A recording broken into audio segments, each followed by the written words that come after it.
Ignite, sparked by BBB, where conversations are taking place to change the future. Welcome back, everyone, to BBB Sharing. I'm Evie, Director of Ignite, sparked by BBB. We are here in the Ignite podcast studio, and I have a very special guest with me today, Helena Richardson with HRichnetworks. How are you? Wonderful. Thank you for the invite. Oh, thank you for coming. The second I saw you when I walked out of my office, I was like, oh, I'm going to love her already. The bright blazer, the bright matching boots. You guys can't see them, but she's got matching cowboy boots on and they look great. I love them. So tell me about yourself and what you do. Well, as you mentioned, my name is Helena Richardson. I'm a former NASA IT specialist, and I founded HRichnetworks during the aftermath of Hurricane Katrina. Well, I did not know the NASA part. That's really cool. What was it like working for NASA? It was a job. Yeah. There was a lot of work that I had to do that the other guys didn't want to do. Yeah. So, but I loved it because now I can do those things in my own business. Yes, it's always different working for yourself, and you have a lot more passion, I feel like, when you're doing a job for yourself because you care about your customers. Yes. Tell me, what's a change you've seen in your industry that has really made a difference in what you do? Well, I don't really think when I started out, there was not the internet, so things have really changed as far as communicating, being able to reach your family everywhere. I remember when Hurricane Katrina hit and all the networks were down, we couldn't reach our family. So all we were able to see was what was on the news. And so it was very hard on us because we had no way of communicating because all of the networks were down. It almost feels like you're blind at that We point. were blind, yes. You're yes. just listening. And I hate to say it this way because I'm actually a broadcast journalism major from VCU. But I've noticed that media today, it's kind of like hearsay. So you either, if you don't know what's going on and you have no connection to the outside world and you're only watching the media, I mean, that's just terrifying. It is terrifying. And I remember one of my Sunday students calling, and he had a hearing aid. So can you imagine the impact of being in darkness and also having a hearing aid, not being able to hear? And he was just kept saying, can you help us? Can you help us? Because he was stuck down in New Orleans Oh my God, that's terrifying. during that time. That's awful. Yes, So yes. you've really seen a shift from just the technology in itself, being able to communicate with people. What are some things like services that you all provide? So we do app development. My main thing, because my background is in software development, I graduated from Biola University in New Orleans with a bachelor's degree in I'm about to say cybersecurity. That's one of the areas that I was working. Yeah. But I graduated with computers and computer information system, and currently I'm working on my master's in marketing because I think it's an intricate part in my business, and that's something that I need to not just learn for myself, but also to help with my clients to make my business better. So as far as seeing the shift and the way things have really changed, it has changed, but a lot of it's the same. Yeah. When I talk to people and we talk about the way things look, I mean, the names change. It's so um, unique the way the names and the way that they change the They names get and more everything. complicated and fancier. It's fancy, right? But it's really the same. Hey, yeah, granted, I did start out with punch cards, but now, even with the having the drop down and, being able to, tell AI, hey, build me a website. Yeah.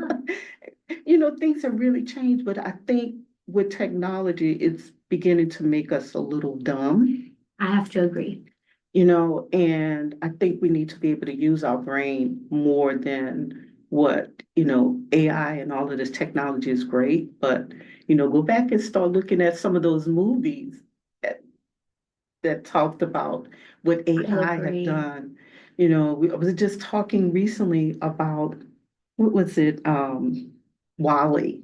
Oh, yes, I remember Remember Wally. Wally? Yes. And all of the people were on this ship Yeah. and they had gotten so overweight, right?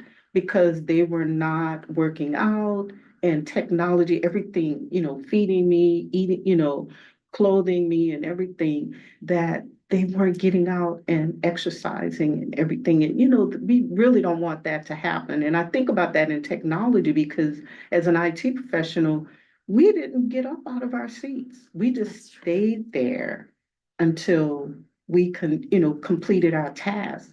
So we need to And you get guys out. have long days too. Long days. So get out. Smell the roses. Let the sun beam on your face, And when you talked about my bright colors, that's why I wear them because it gives me energy. Yeah. I was actually talking to Barry. So Barry is our CEO, and he gave me the opportunity to go to Liberty University for their CEO summit this year. Wonderful. It was amazing. Best experience. Wow. Anybody, like for you as a business owner and anybody else that's a business owner or a CEO out there, highly, highly suggest going. It was a wonderful experience and you learned so much. But one of the segments, the sessions was on AI. And as I was listening to it, because I use AI for work too.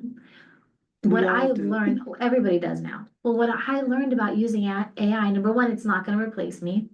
Number two, I'm going to evolve with it so that I keep being better than it.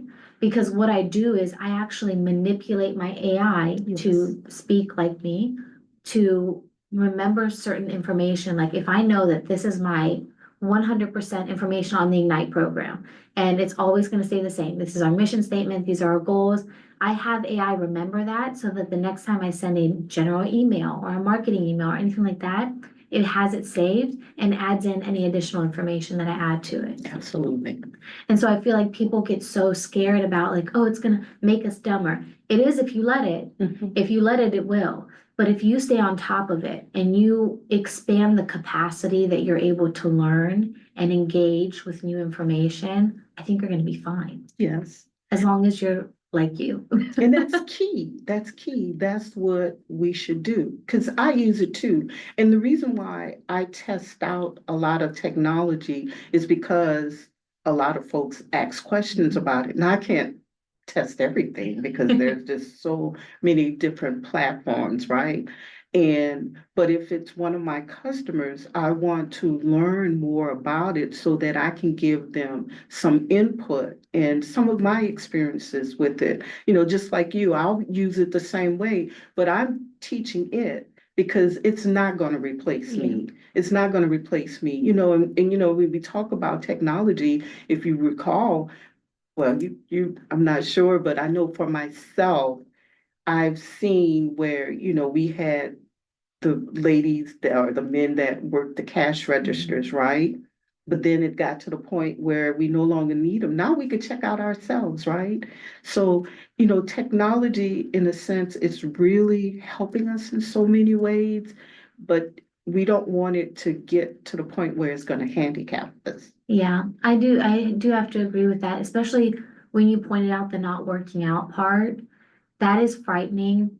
People don't understand how important movement is for their body. Yes. And that's one thing that my parents always instilled in us growing up. If you don't move, you're not a healthy person. Mhm. And I'm not saying like you got to go and like do weights and like buff yourself out. No, walking for an hour a day, Mhm. great exercise. Absolutely. Great for your mind too. You get to think about stuff. Yes. So I definitely I'm with you. Even though you're an IT person, movement is important. Being outside is important. But what is a big project that you've worked on that you're super proud of, or it's changed the way you work?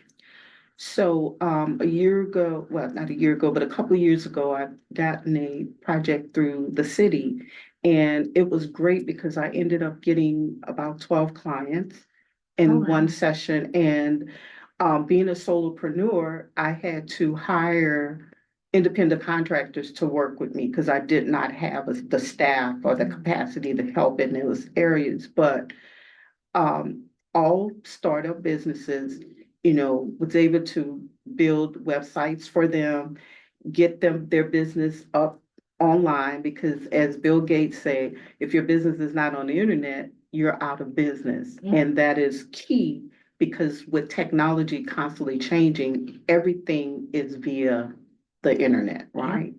So it changed my perspective, because I always have a passion about helping small businesses. I guess too, I'm about community. So helping them and seeing the expression on their face to say, oh wow, I didn't know that I can do that. I didn't know I could be sleeping and have my customers buy my products online, or use another platform to help them get the automation out on their business. So, just being able to see those things, it really brings joy to me, even if I gave more, because I think it's about value, right? Yeah. It's about giving value to your customers. It's not about, it is about making money, but it's about thinking of them first. Yeah. Mhm. I noticed that a lot of, because we're the BBB, right? So we come across a lot of businesses. We have accredited businesses and non-accredited businesses that we can come in contact with. But overall, I've noticed that the ones that really care about their customers are always going above and beyond for them. Absolutely. Even if they complain or they leave a poor review, the good ones always come back and they're like, I'm so sorry you had this experience. Let's try and figure out a way to mend this relationship, and hopefully we can do business better in the future. Sure. And I think that like, even as yourself being a business owner, going so above and beyond for your customers is so important. And for small businesses especially, because they struggle so much. They do. Oddly enough, they're such a big, important part of our economy. Absolutely. And one thing that I decided to offer in my business is those clients that sign up for web maintenance. I always give them that hour each month so that we can brainstorm. Mhm. So what is it that you're doing in your business? What are some things that you've done this month? If we have to put together a calendar that's going to give them different contents or different tasks to do throughout that month, at least it's continuing to put more into their business. And so those are some of the things that I do. What's an hour? Yeah. You know what I'm saying? And an hour of brainstorming produces so much work. It does. It does. I And love that you do that. That's really amazing. I don't think anybody's like, oh, it's just an hour. No, an hour is really good for website maintenance. yes, yes. That's amazing. But that's outside of their, I don't include that into their actual tasks that they send, their requests that they send to me. This is outside of what they do. So if we start, like say for instance, if you were my client and we started our contract today, then what's the day, Wednesday? Yeah. Every Wednesday, we'll Feels meet. like Monday. Absolutely. Every Wednesday, we meet at 10 o'clock. Oh, okay. And we brainstorm for that time of the month. And, you let me know, hey, well, you know what? I did social media, but it's not working. Why aren't I getting any, recalls or anybody or, responding? Mhm. Are you engaging? Yeah. Are you engaging? I always use the analogy of us moving here to Virginia. If we had never told anyone that we moved to Virginia, how would they know that we're here? That's so true. They have no idea. I'm so glad you mentioned that because so I've had a few marketing companies that have come in here, and one of them, I asked them, I said, could I follow through? I said, how do you follow through with or help a company maintain with your marketing campaigns for them? Like, how do you help them follow through with the material and the service that you provided for them to make sure that they're getting in contact properly with their customers or their leads? And her response was, well, that's not really what we do. Mm-hmm. And I understand it from that certain perspective, but on the other side of it, it's kind of like what you just said, like you ask them questions. Are you responding? Are you engaging with your customer? How are you engaging with your customer? I think a really good marketer like yourself thinks about those things and takes into consideration that a small business probably doesn't know how to do that. Right. Like you're giving them amazing material and information and services, but sometimes for them, it's like, this is outside of like what I know to do. So being able to follow through with them and doing that is just top tier. Yeah. Thank you. Thank you. Oh yeah. So how can people get in contact with you? So I do have a website. It's funny how some businesses, they're business, but they have no website. That's true. So if you don't have a website, like I said earlier, Bill Gates said it eloquently, you will be out of business. Mhm. It's like your storefront. So my storefront is HRichnetworks.com. You can reach me there. If you need to make an appointment, everything is right there on the front page to click and, you're able to reach me at HRichnetworks. That's HRichnetworks.com. Perfect. Helena, thank you so much for coming Thank in you. today and talking to me. Love your style, loved getting to know you, and everyone that's watching, please make sure to reach out if you have a business and you need a website. Helena seems like a wonderful person to do business with. If you are watching on YouTube, please make sure to like, share, subscribe, and comment down below. We are BBB Central Virginia on YouTube. And if you're listening on Spotify, it's BBB Sharing. Thank you. Ignite, sparked by BBB, where conversations are taking place to change the future.